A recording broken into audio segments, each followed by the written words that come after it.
So this afternoon I'd like to talk a little bit about the particular aspects of inspection and control concerning aquaculture, and then we'll move on to some aspects of monitoring, because it is a particular requirement in relation to aquaculture products, and maybe finish the afternoon talking a little bit about wider aspects of monitoring food safety conditions in the fishery sector. But to start with food safety hazards in aquaculture,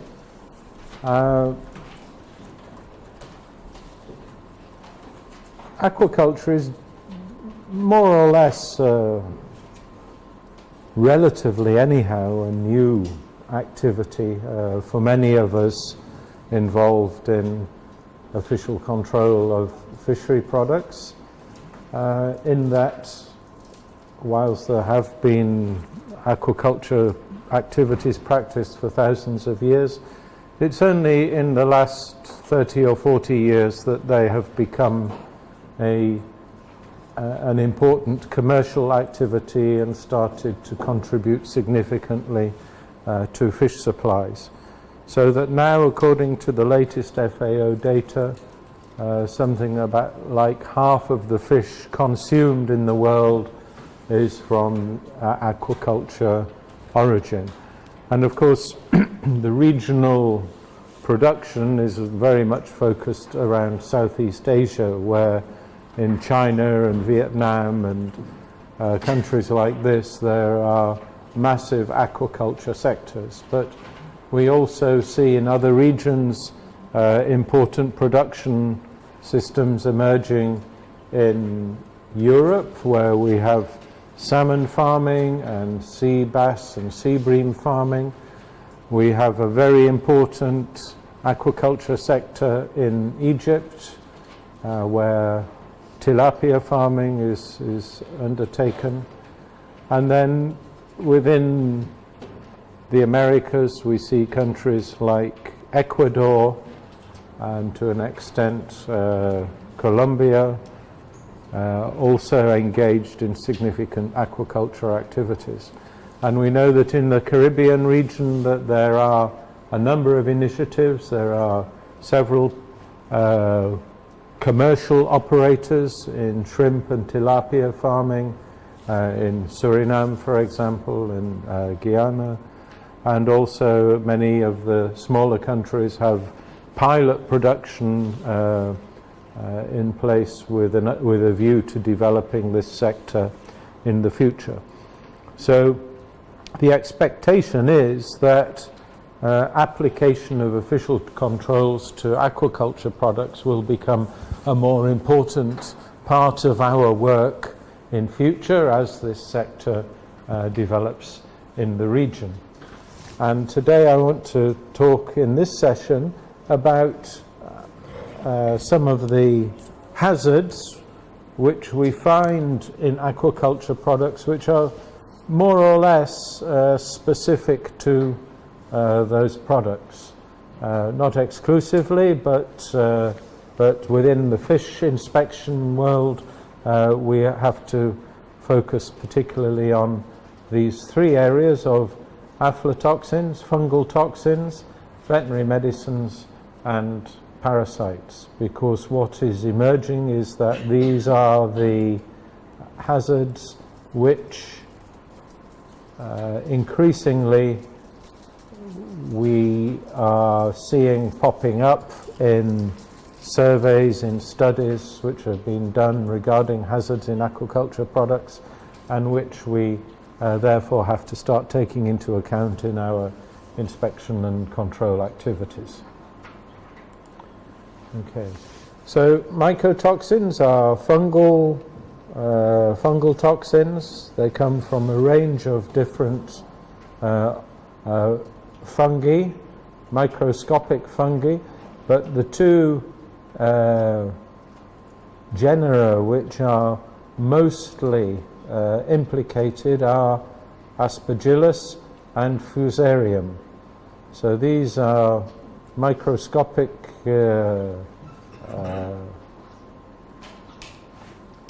Yeah, good idea. Microscopic fungi, and they typically grow on grains and some pulses, and also on things like dried fruits. They're particularly partial to low water activity products, and they produce a wide range of different toxic materials. And the problem is that these products may be consumed directly. People may eat moldy maize, or they may eat moldy groundnuts. But as far as we are concerned, we're interested in these things because these products are often incorporated in animal feeds, in fish feeds, and therefore the toxins can enter the food chain via the feed, and therefore contaminate the final product, which is, in the case of food animals, either the meat, the flesh, the muscle, or the milk. Or also, don't forget that humans also eat other bits of fish as well, such as sometimes the eggs or the liver and so on, which may also carry forward these mycotoxins. So within the Aspergillus genus, there are two fungi, two species which are commonly implicated, Aspergillus flavus and Aspergillus parasiticus, and they produce not just one chemical but a suite of different toxins, and these are given letters to distinguish them from each other, and they're all identifiable by chromatographic methods. They proliferate, the fungal spores are around in many, many areas.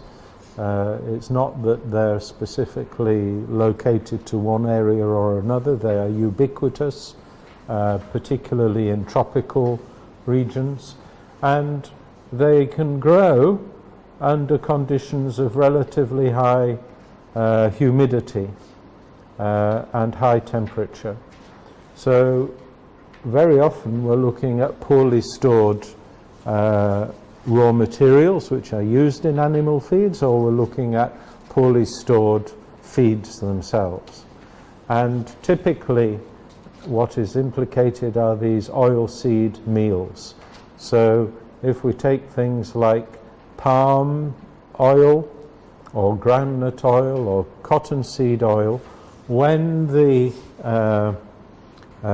seed has been crushed and the oil is extracted, very often in what is left it's used as an animal feed, and the aflatoxin content of that residue of that meal is what carries forward into the food supply chain.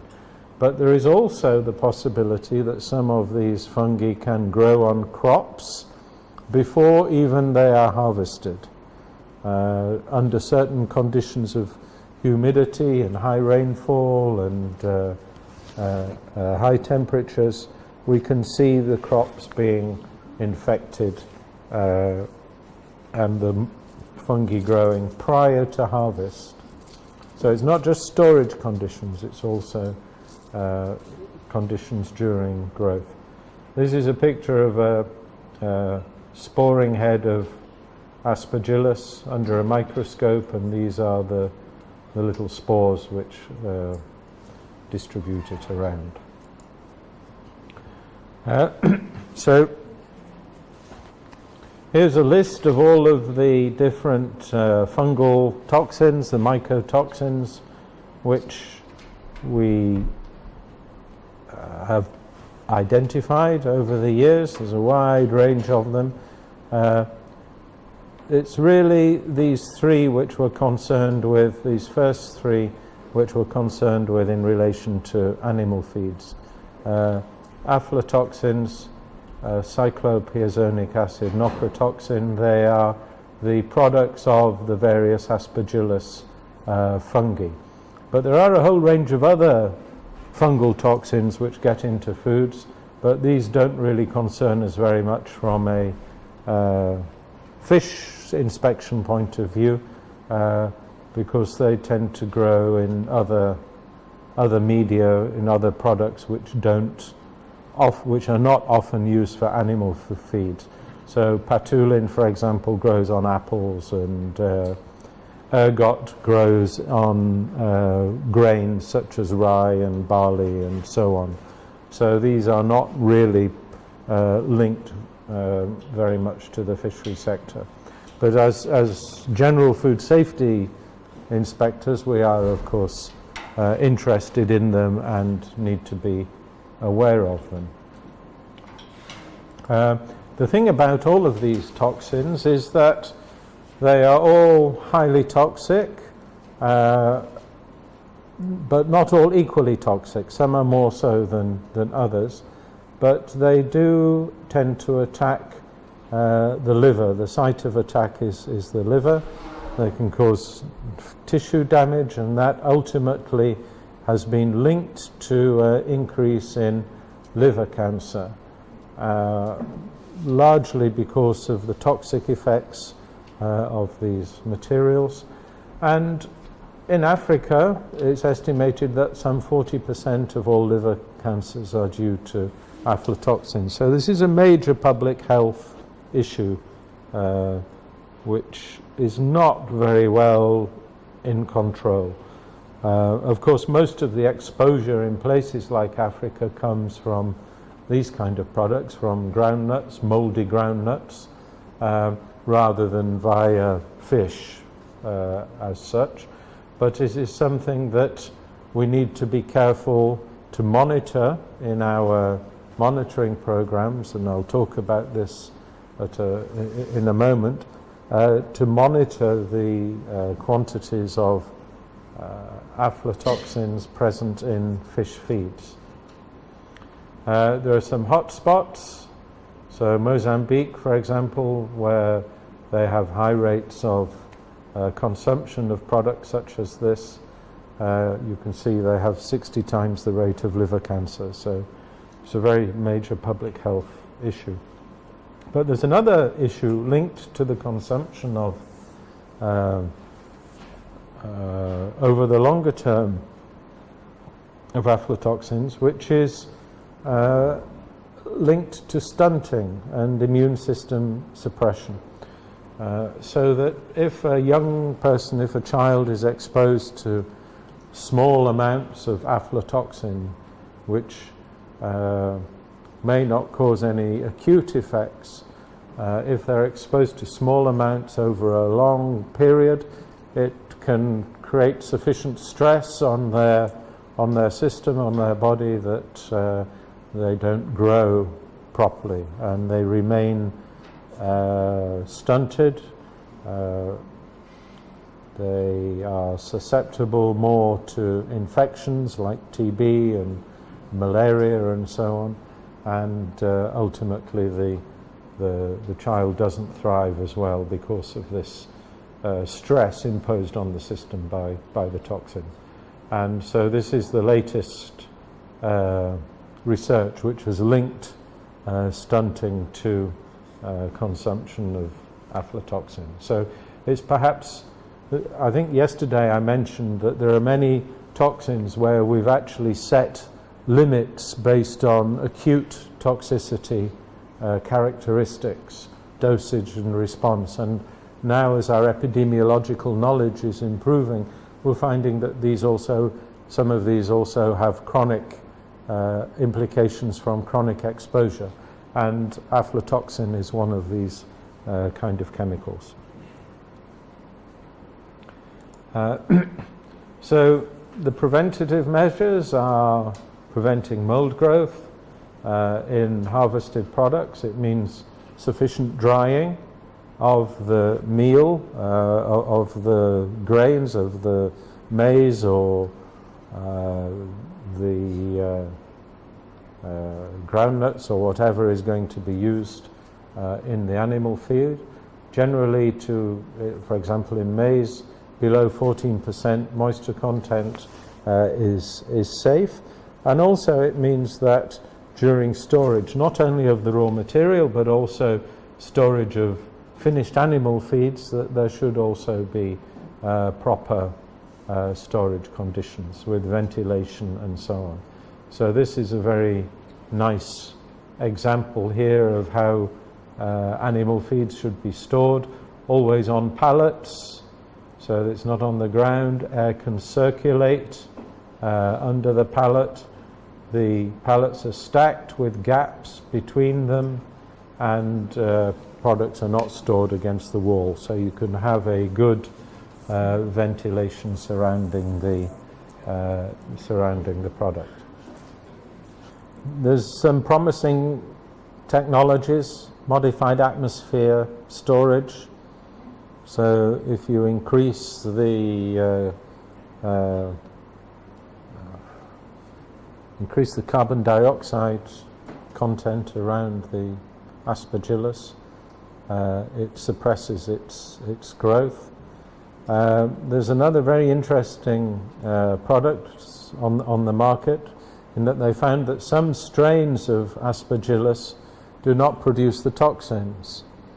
So there are one or two commercial products where they actually sell these non-toxic strains of Aspergillus, and the idea is you seed your crop, your field, with these non-toxic strains, which then crowd out the toxic strains. So you are encouraging the growth of Aspergillus, or not necessarily encouraging it, but were it to grow, then it would be mostly the non-toxic strains which would grow, and therefore you have a reduced level of toxins in the food.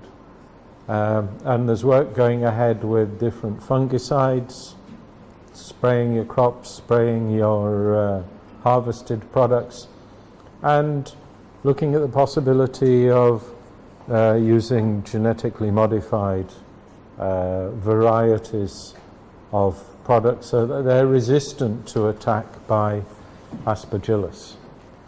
So there's some of the control activities which we need to take into account.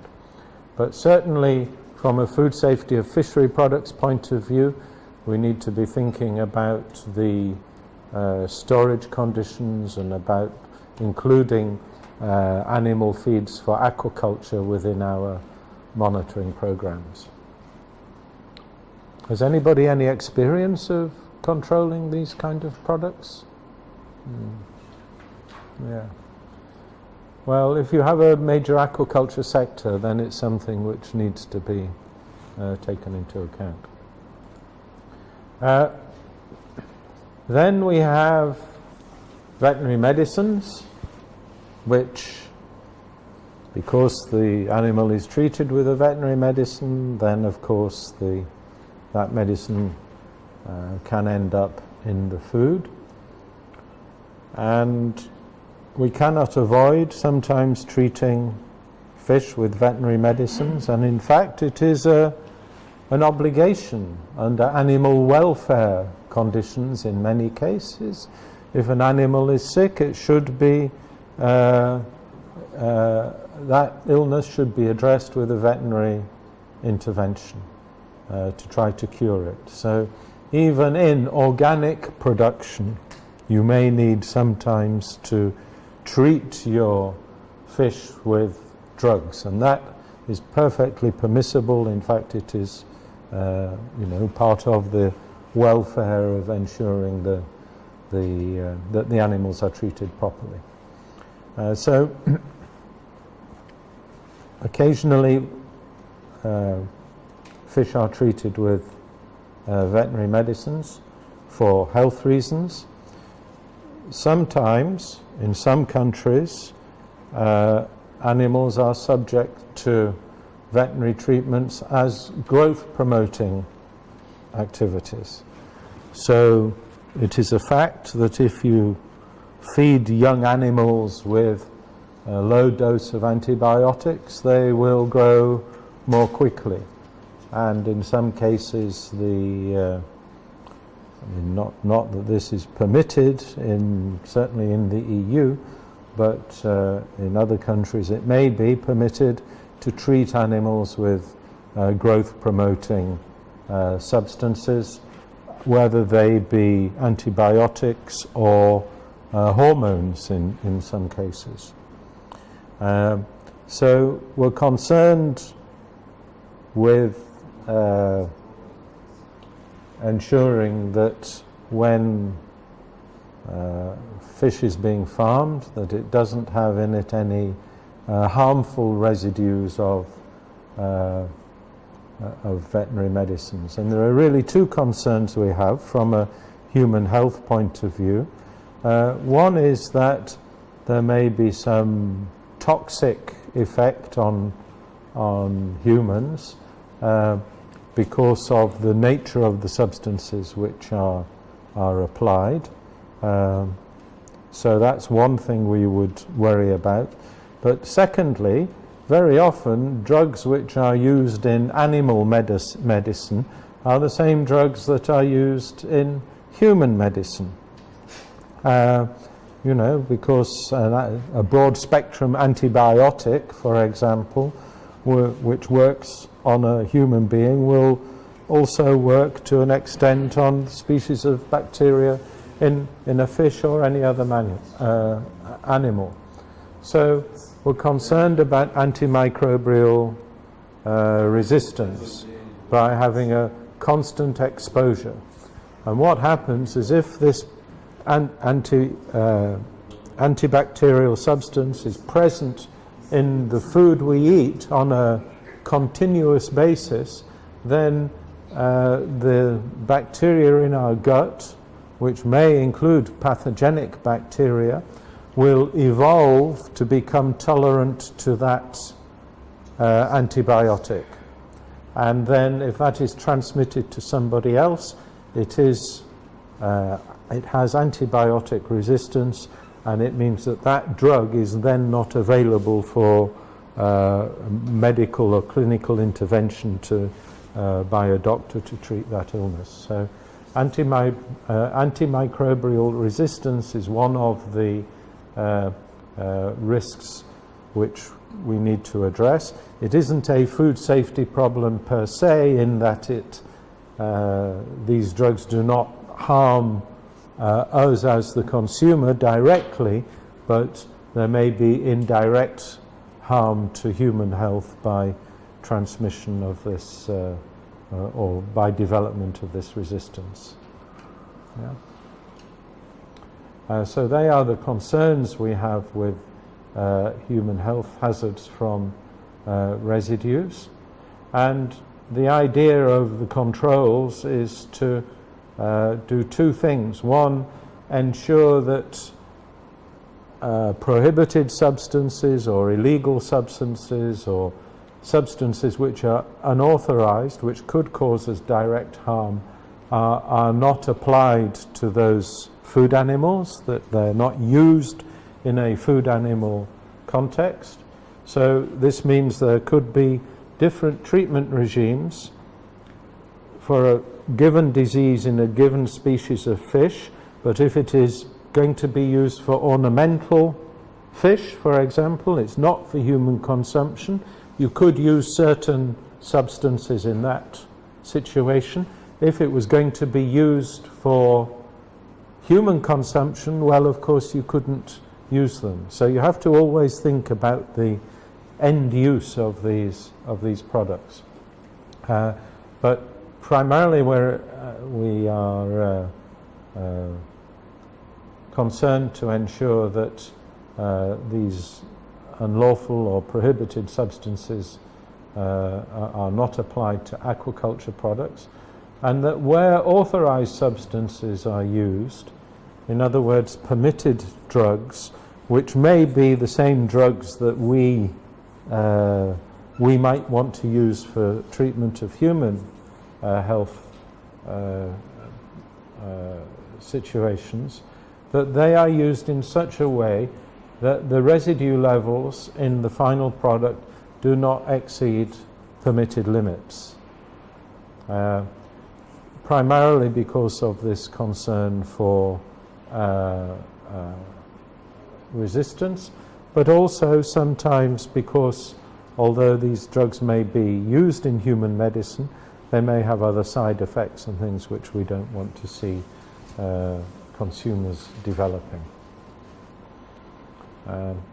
So these are the concerns, and this means that if we have an aquaculture industry in our country, we need to have a regulatory framework for veterinary medicines in place. And this is not directly an issue which comes under food safety. This is part of the veterinary regime, and certainly the OIE with the Animal Health Code and the Aquatic Animal Health Code, which are the two international standards which determine the design of animal health control regimes. This is where we can get clear guidance as to what countries should do to have in place a veterinary medicine regulatory framework. And one of the things we often see, particularly in developing countries, is this framework is not very well developed generally for all animals, and particularly in the case for fishery products. But what we need for aquaculture, or generally, is a procedure in place for, well, several things. So the first one is a procedure for approval and classification of veterinary medicines. So most countries have a way of controlling drugs which are supplied to human medicine, and they may have as part of that a veterinary medicine committee. It's organized differently in different countries, but the advantage of having those two committees together are that you can then coordinate your approvals, because clearly you don't want to have things circulating. Well, there is a concern that if something circulates and is available for human use but not for animal use, that people may use the drugs intended for humans for animals, or even vice versa. So there needs to be some coordination there to ensure that when a drug is approved, that it is not just approved per se, but it is approved for certain specific functions, whether it be animal or human, and even then you can also specify the conditions or the classification of the drug. So you might classify drugs also according to the extent to which they are permitted for free circulation. So I think, Stella, you were mentioning the other day that now we have some over-the-counter medicines which are freely available, and then there are different Class A, Class B drugs which have varying degrees of restriction in their marketing, so that in the case of veterinary medicines, your Class A veterinary medicines are only available on prescription from a registered veterinary practitioner, and only supplied from a registered veterinary pharmacy. So that would be the highest level of restriction.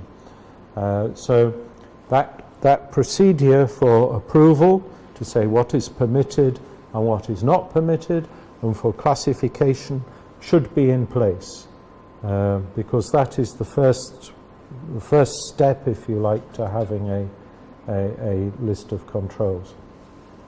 And once again, you can have a positive list, in other words, those things which are permitted, and also a negative list, so substances which are banned for use in those veterinary applications.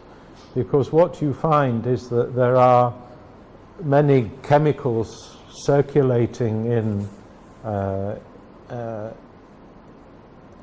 the world, in different countries, which actually have very, very good pharmaceutical effects, but which are toxic to humans, and you don't want them to be used on your fish or in food animals. So they're not veterinary medicines as such, because they don't have they're not classed as a medicine, but practitioners will know that, for example, malachite green, which is a green dye used in the textile industry, is a highly effective antibacterial and disinfectant which you can use in the aquaculture sector.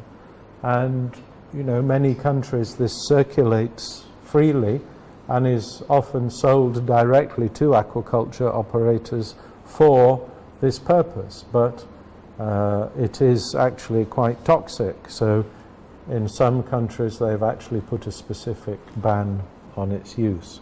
So you would use positive lists and negative lists.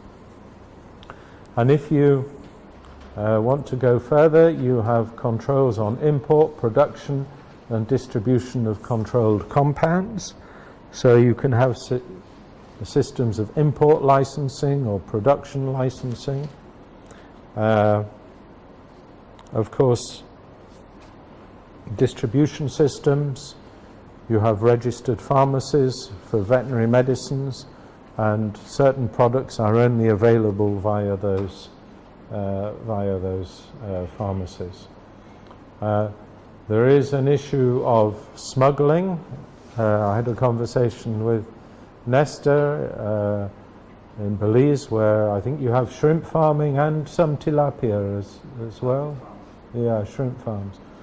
And so, there is an illegal cross-border trade with smuggling of medicines, which in many countries we see this.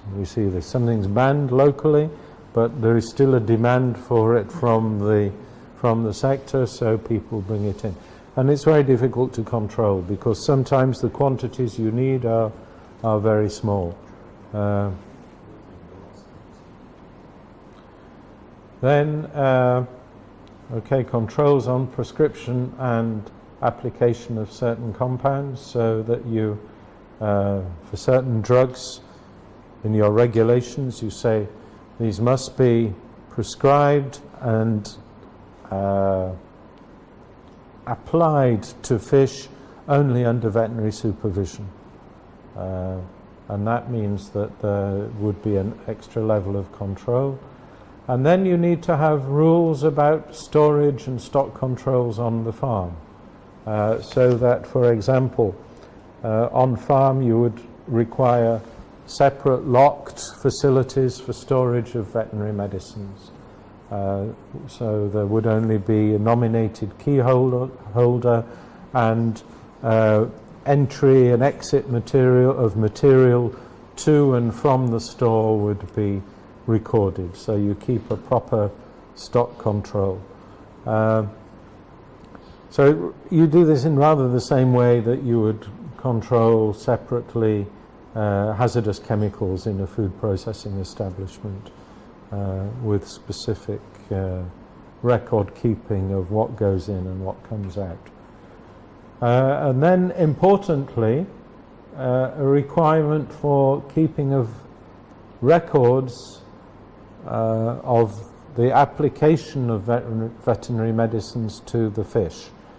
So there are different ways of applying veterinary medicines. It can be in a bath, so you put it in the water and the fish goes in the water, or it can be in the feed. These are the two typical methods. But whichever treatment mode is employed, there should be a record kept of every individual application of medicines, so that you know what has been given on any particular day and to which fish. And that brings us to the next point, which is keeping a separation of treated and untreated animals. So you don't mix everything together. Even after the treatment is finished, you keep them separate, because you need to know which are the fish which have been subject to this veterinary drug intervention. So having proper record keeping is absolutely essential, where you identify the cage or the pond which has been treated, you identify the drug which has been applied, the quantities which have been applied, the date and the time, the person who did it, and then you have a record of what has been done. And then the principle of holding your treated animals for a period after the last application of the medicine. This is called withdrawal period, and what it provides is a time during which the drug can be metabolized out of the system of the animal. And the withdrawal period will be determined by various factors, and usually this will be noted in the drug record register, that for a particular drug which is applied, what will be the date after which the withdrawal period will be expired. And at that point, at the end of the withdrawal period, the level of residue in the fish should be below the regulatory limits. So the idea of the withdrawal period is to give enough time for that fish to become compliant. And this is why we undertake some monitoring to check that withdrawal period requirements are being observed. The withdrawal period is dependent on the species, the size and sex of the fish, the temperature, the drug. So these things are quite variable and can only be determined by knowledge and experience, which is why it's often the veterinary doctor which specifies the withdrawal period. Then finally, you should have also in your regulatory framework a requirement for communication of information. So if fish is sold before the end of a withdrawal period, there should be a requirement for the aquaculture operator to inform whoever is buying that from them or whoever is receiving it from them, these fish have been subject to a veterinary drug treatment. So be aware that there needs to be a completion of the withdrawal period in order for this to be respected. So these are the kind of things that we should be looking for when setting out a regulatory framework. And because if you do want to export to the European Union products from aquaculture, these are some of the things that they will come and look for in your regulatory regime. Now, from an institutional point of view, we find this often causes some difficulties because it immediately raises the question, who is responsible? And this is quite challenging because when you think about it, building this system only for fish doesn't make much sense, because these controls are the same whether you're applying them to fish or beef or pigs or poultry or rabbits or whatever food animal you are producing, you need to have this system in place. So it's much better to have, purely from a logistical point of view, a system which is designed for all food animals. Otherwise, you end up with a system for fish over here, a system for beef over here, a system for poultry over here, and in fact, they may not be the same, and there may be inconsistencies. You get certain drugs available or approved for one animal and not another, and so on. And it's much better if you can bring these under a single umbrella. But then the question is, where should that be? Yes, it could be under the veterinary department in the Ministry of Agriculture, but again, there needs to be some links to human health, so it could also be within a pharmacy board or a drugs authority under the Ministry of Health. So these kind of questions are immediately raised when you try to build these systems. Yeah. So development of these regulations is really the first step in building an aquaculture control system. And then we need to think about residues of drugs, because the next thing we need to be concerned about is to try and set some limits regarding when we are concerned with permitted substances. What are the limits which are permitted in terms of the maximum residue limits in different foods? So we can get information on that. Well, Codex has something to say about it. They list, for different medicines, they list Codex recommended MRLs, maximum residue limits. But to an extent it also depends on what are the national drug policies with regard to the use of these substances in human medicine, so that you have a correspondence between them for the reasons explained. So you can have a look at Codex, and the EU also has certain specific MRLs which they have set for European aquaculture products, and we've set out some of these in the corresponding manual. So in the annex of this one on aquaculture, we've put some of the permitted veterinary medicines which can be used in aquaculture, and the current MRLs which are set in the EU legislation. Bearing in mind that these things do change quite a bit, actually. These are not necessarily static, because they vary depending on the over time, depending on new drugs coming up and findings regarding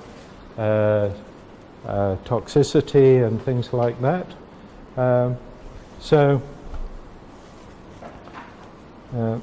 These MRLs are under a regulation from 2010, but it has been amended several times. So you need to keep your eye on these to make sure that if you are engaged in marketing aquaculture products to the EU, that your drug regulations for use in aquaculture remain up to date with any changes in the EU legislation. The other thing, though, which you need to think about is that, you know, you're dealing with different species of fish sometimes, or These are designed for European production systems and European conditions. Now, when you're dealing with tropical aquaculture, this is not, some of these drugs may not be relevant, may not function so well because of the environmental conditions and because of the species which you are working with. So it is entirely permissible to vary from this, providing that you have, prepared the scientific justification to show that it is, the most effective way, and that it doesn't cause any adverse effects, and that you've shown that these MRLs are safe for humans and so on. I mean, that is quite a tall order, but sometimes it is an option which is available to you. And there is a similar situation with regard to pesticides as well, that although the EU has pesticide MRLs, it's all designed for EU production systems, and other countries can use different pesticides providing they do the work to show that their use is justified. Okay, so Codex, FDA also has some information on veterinary drug residues, but actually the most comprehensive is the EU. Lists a much wider range of drugs. When it comes to permitted drugs listed by Codex, which can be applied to fish, it's a very small number. It might just be one or two have made it into Codex standards because of this long process of approval and development which Codex standards have to go through. Okay, so what would be the functions of the competent authority in relation to aquaculture products? Well, firstly, to get those regulations passed, developed and passed, monitor the need for drugs and their usage within the sector, because you cannot adopt a drug regime for aquaculture without understanding what is the disease status for aquaculture. So that if you see certain diseases developing in certain parts of the country, and aquaculture diseases do tend to pop up and come up very quickly and may be introduced from outside when you've never had them before, requiring a new drug treatment regime which previously you did not consider necessary. So your choice of drugs which you permit has to be linked to the disease status of the fish population and the aquaculture system you have. So you need to link this to the fish health controls, the epidemiological aspects of fish diseases. So you need to be on top of those kind of issues. Then you need to have an inspection capacity to make sure that firstly your distribution of the medicines is in line with the legal requirements. So you don't find Class A veterinary medicines for sale in unregistered pharmacies, for example, or in corner shops in aquaculture areas and so on, that they are only sold via properly registered and licensed distributors, and that where there is a requirement for prescriptions, that these requirements are observed, and ensure that aquaculture facilities are following the rules in terms of the way in which they are operating, in terms of keeping records and having locked facilities for veterinary medicines and so on.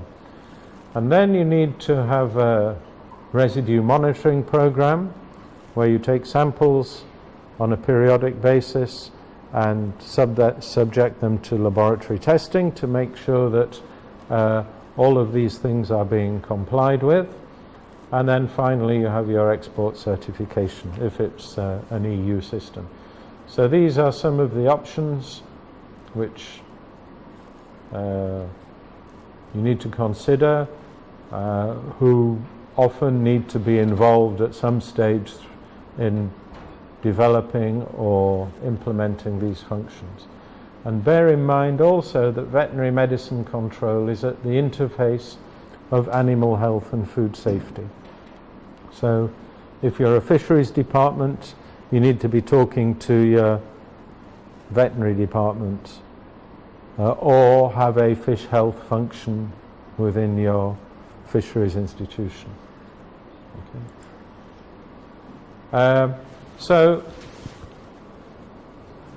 typically, and this is in the manual, we have a list of banned substances.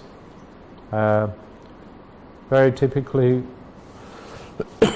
things which we find popping up, which aquaculture operators do like to use a lot, are things like chloramphenicol. It's very effective, particularly for juvenile fish, for disinfecting eggs and larvae. You can improve your survival rates, improve your growth rates with things like chloramphenicol, malachite green, nitrofurans,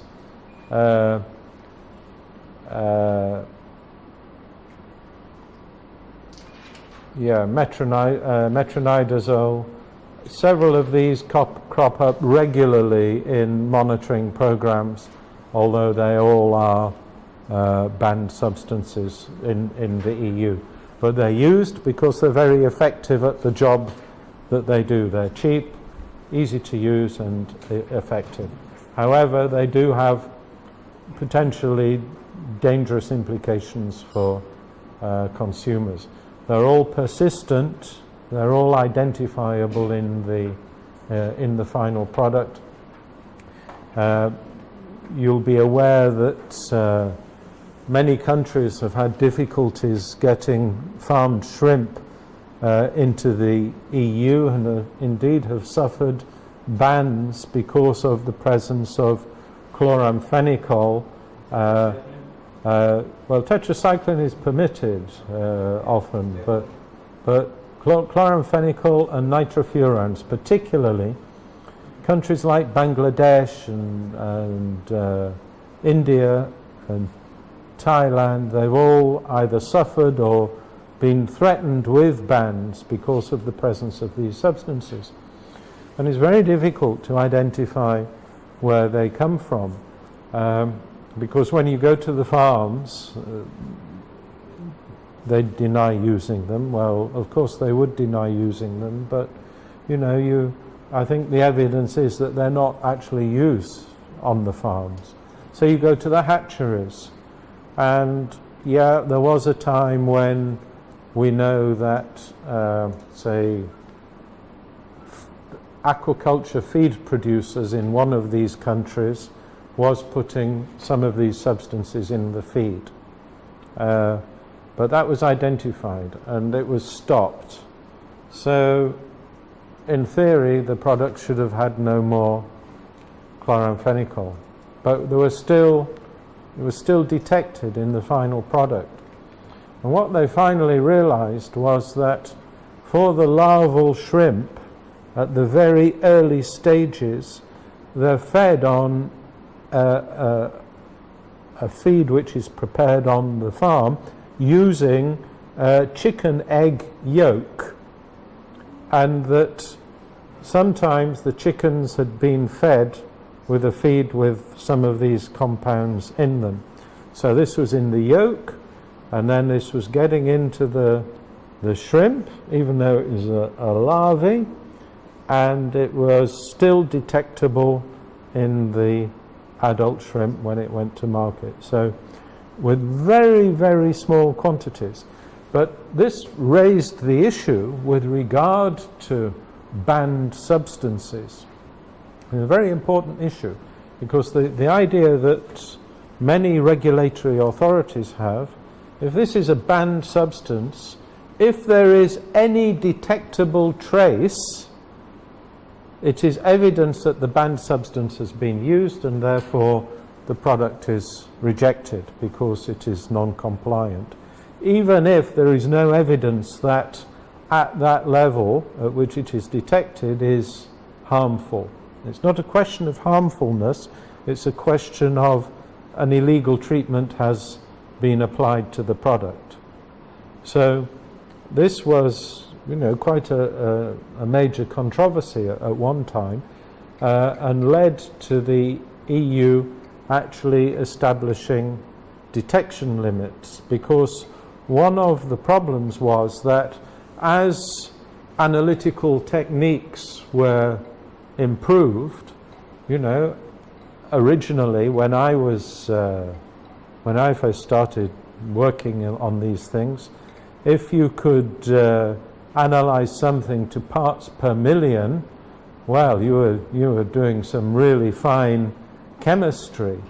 Now, standard limits of detection on many analytical techniques are parts per billion, and we're now even looking at 10 to the minus 12 as a potential resolution of some analytical techniques, almost getting down to the molecular level. So the problem was, as analytical methods became more and more accurate, of course, you were kind of chasing these chemicals down to smaller and smaller concentrations. So in the end they said, okay, well, there is a detection limit which below which we will not consider results as being positive. And so for the analytical methods for these banned substances, they actually put some specifications which de facto work as a maximum residue limit, although they're not called that, because they can't call them that, because they can't say there is a permissible amount which we will allow, because they are in fact banned substances. Okay, so they're your banned substances, and you need to have a list of those. Then you have your permitted substances, and there's a range of different antibiotics which are typically used in aquaculture. So you need to have a list of what is permitted and a maximum residue limit specified. The MRL can be specified in the edible portion, so bear in mind that this may not always just be mussel. It could be eggs if people are eating the roe of fish, or it could be the liver or something else. So they are your veterinary drug control regime, which you need to have in your regulations. And then you also need to have something which which sets the conditions on aquaculture business operators, to say, if you have a fish farm, these are the conditions with which you must comply. So this comes down to certain aspects of hygiene and management and so on, rather similar to the way in which you specify the conditions for a processing establishment or a landing site or a fishing vessel. So your regulations should have something to say about how to design location, operation of aquaculture facilities. So things like your site location and selection, not subject to pollution. You don't want open drains with sewage flowing into the river upstream of your fish farm, for example. So you have to look at the surrounding area and determine that it is a suitable location. Your ponds have to be managed properly. One of the techniques which is often used in aquaculture is to fertilize the pond with organic material, with organic manures, because you want to have an algal bloom in your pond, because this feeds the natural productivity of the pond and ultimately allows the fish to grow more quickly, particularly with something like tilapia, where it is actually very much a vegetarian feeder. So having a good algal bloom is a good thing. But if you're going to use animal manures, these should be treated with lime so as to kill any bacteria or any eggs of parasites and things like that. Then, in terms of your feed supply, take care that you're using proper feeds from authorized sources where you can get information about the material which has been used in the feed. There's a lot of concern about the entry of material from mammalian sources, slaughterhouse waste and things like that, into animal feeds since the beginning of the 90s, when we had this BSE, mad cow disease, which was linked to the entry into the animal food chain, into animal feeds of nervous tissue from bovines. So take care over the use of different feeds and check on feed suppliers, and make sure that the feeds are properly labeled and batch coded and stock rotated. These are kind of inspection activities also to make sure they're properly stored in terms of risks of mold growth and so on. Then you need to have inspections on your veterinary medicines and withdrawal periods. So you need to be looking at to check that only authorized substances are applied. You need to look in their drugstore, see what they've got, make sure there's no malachite green sitting around there, make sure there's no bottles of chloramphenicol solution. And sometimes, you know, these things do happen, because chloramphenicol you can maybe get from a human pharmacy and then you start using it for fish. Ensure that drugs are properly supervised from a veterinary point of view, that where drugs are prescribed, that there's a signature, that drug storage is properly managed with a locked cabinet, that there's a book which documents the applications of drugs, that animals are that fish are separated when they're subject to treatment. I mean, all of the things to make sure that what you've put in the regulations essentially are followed. And in terms of own checks, if veterinary medicines are applied by the aquaculture business operator, of course they have to observe the withdrawal periods, but they should also be checking the residues to make sure that the withdrawal periods are in fact effective in reducing the levels below the MRLs before the product is sent to market. So there should be a periodic own check by the operator of these matters. Then you're looking at some of the general hygienic conditions, the standard sanitation operating procedures, if you like, the GHPs, which are pretty much the same kind of issues that you would want to look at in a processing establishment. So you're looking at pest control, cleaning schedules, exclusion of domestic animals, separate chemical storage, if ice is used on the farm, maybe for distribution, that it has proper storage conditions. It's from a potable water supply.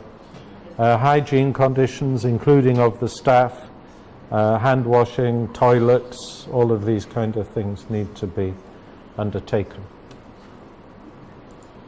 Then there is a requirement from the point of view of the competent authority to implement a residue monitoring plan, and this is intended to check that the controls are functioning to prevent contamination of aquaculture animals with excessive levels of permitted compounds or with non-permitted compounds. And they are the two groups which we need to be monitoring, the two groups of compounds. And this again is an EU requirement, that there is in place a residue monitoring plan, and the EU sets these groups out as Group A and Group B, and Group A essentially are the things which are banned, which are prohibited. In other words, anabolic steroids, in other words, growth promoters, are prohibited from use in all food animals in the European Union. Not in the USA, but in the EU they are. And unauthorized substances, in other words, are banned substances. So these are some of the things. Still beans, antithyroid agents, steroids, lactones, beta agonists. These are all the things which have anabolic effects and may at different times be used as growth promoters. I don't know that there is any clear evidence of any use of these in fish. The only use which we know of any of these substances is in sex reversal of tilapia, so that any person who is a serious tilapia farmer will want to grow monosex tilapia, because if you don't have monosex, all of the biomass that you produce goes into them breeding, because they have a high degree of fecundity, and you end up with lots and lots and lots of small fish which nobody wants to buy or eat, rather than a smaller number of large fish which actually are the same weight in total but are much more marketable. So the way in which you achieve this in tilapia farming is by in the hatchery, when the eggs have hatched, you treat the larval fish with a methyl testosterone bath, and that turns them all into little boys. So in terms of the monitoring parameters which are to be considered in your residue monitoring program,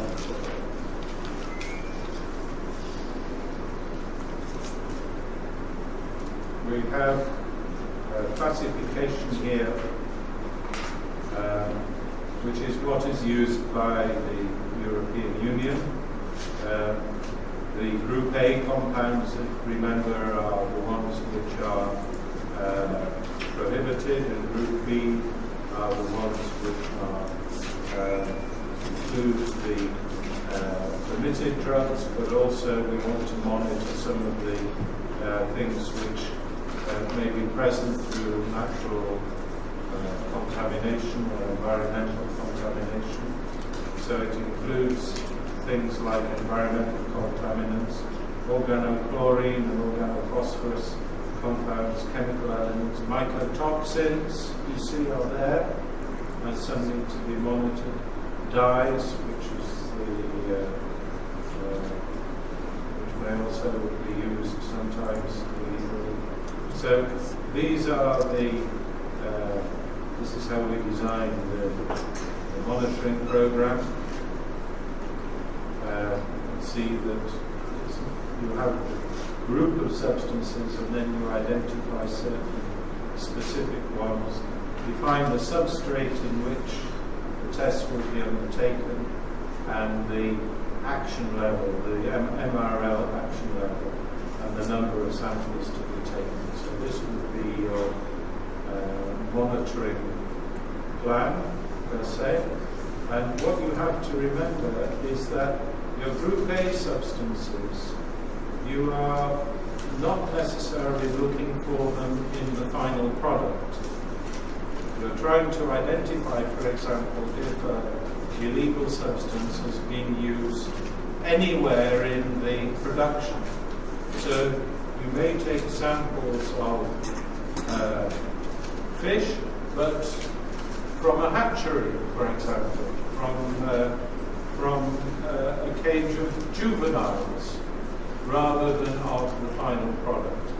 When it comes, that's why we say the NRL is not set, because there isn't a limit there. These are prohibited substances, and we may take samples in liver, parts of the animal which are not normally consumed, but where we know that things like malachite green might be concentrated, and therefore by analysing for it in the liver, we have a greater chance of detecting if it's being used.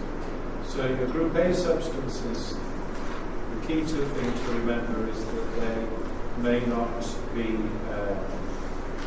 the sampling has to cover the whole of the production cycle, whereas your group B substances, which are concerning the final product, you take products when they're harvested or on the way to market, or even at the level of the market. Because here we're keen to check that limits which are set for the final product in terms of various permitted drugs, or in terms of PCBs, heavy metals, or aflatoxins, are in fact applied. Then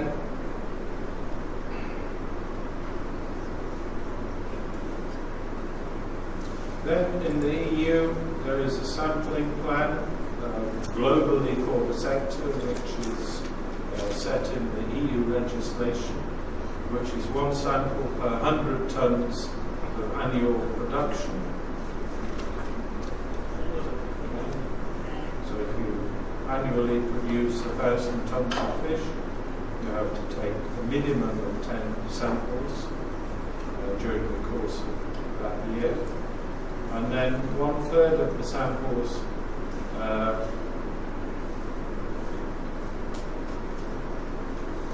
should be taken at the farm on fish at all stages of farming. That means juveniles as well as fish which is ready to be placed on the market for consumption. And group B is 2/3 of the total samples, and they are taken at the level of the market, on the farm, processing plant, or during the market. So that is the sampling regime which is set out in the EU regulations. Okay. And I wanted to say a little bit more about the other hazard which we encounter in farmed fish, particularly farmed fish which is produced in tropical waters in fresh water. Because I think we mentioned the other day that fish-borne trematodes and trematodiasis is a potentially major problem. And we know that many people suffer from liver flukes, lung flukes due to the consumption of raw freshwater fish, increasingly from aquaculture. So this is a major hazard, and it is a problem in Southeast Asia, and there is also a public health problem of liver flukes in South America, but it's not, as far as I know, specifically linked to fish consumption. It's more to do with other trematodes which are transmitted by the consumption of vegetables which have been grown in contaminated locations.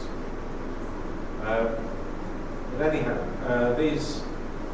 there are millions of people affected by fish-borne trematodes, and certainly we should be cautious when we're growing things like tilapia or catfish in fresh water in tropical countries, because there is always a potential risk of some hazards being present.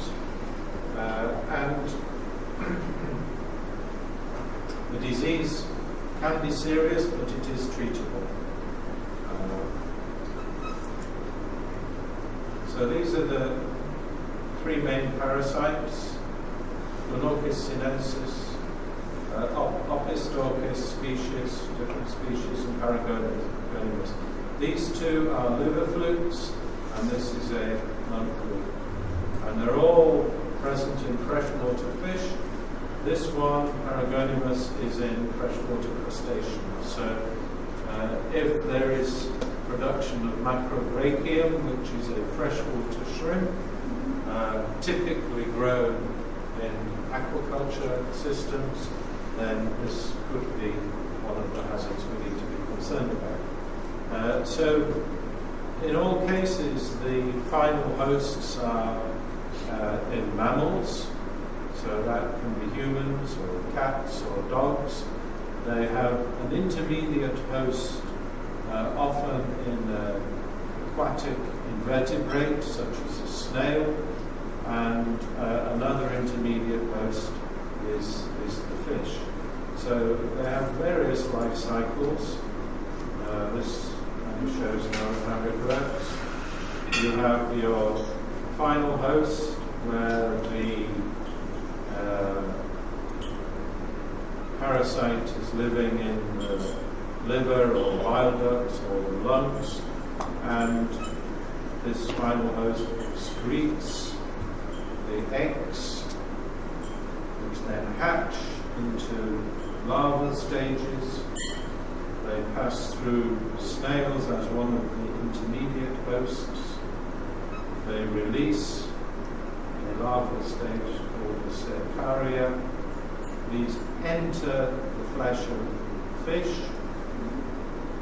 and then consumption of that fish, where they insist into a stable form in the muscle, the metacercaria, in the flesh or the muscle of the skin. That is then consumed by the final host. Then that desists, and you get the parasite growing once again. Yeah. So this photograph here, these are fluke cysts in the muscle of fish. So if you ate this without cooking it, then you would be in trouble. Okay. But bear in mind that there is also the possibility of cross-contamination. So as with, these are,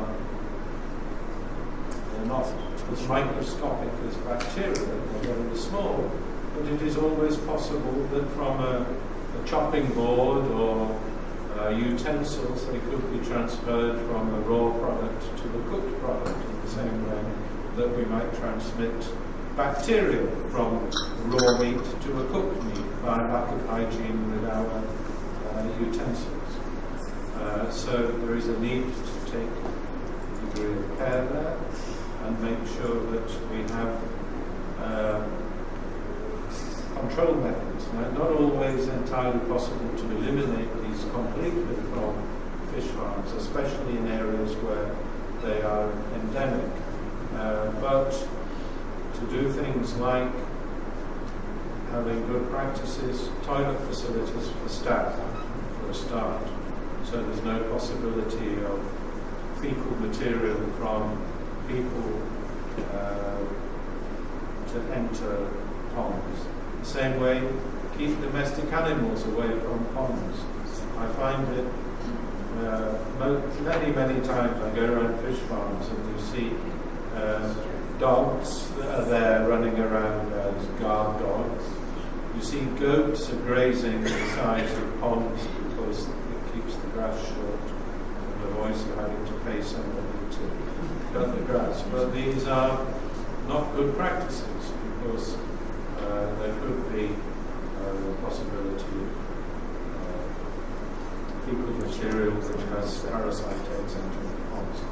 Drain and line the ponds after every harvest to kill the parasites, snail eggs, and control your snails. You can have various compounds which kill snails and mollusks and keep the snail population down. And filter inlet water to stop larval stages of snails from coming into the pond. And then you can have some passive steps. We know that freezing of the fish is one way to kill these parasites. In the same way that we use freezing of herring in Europe to kill nematode parasites. We freeze the fish and it also has the same effect with the trematodes. And also public information. Inform people, don't eat raw tropical freshwater fish or crustacea because they may be susceptible to these kind of hazards, and in fact they may also be a risk of cross-contamination. Okay, so that's aquaculture hazards and controls.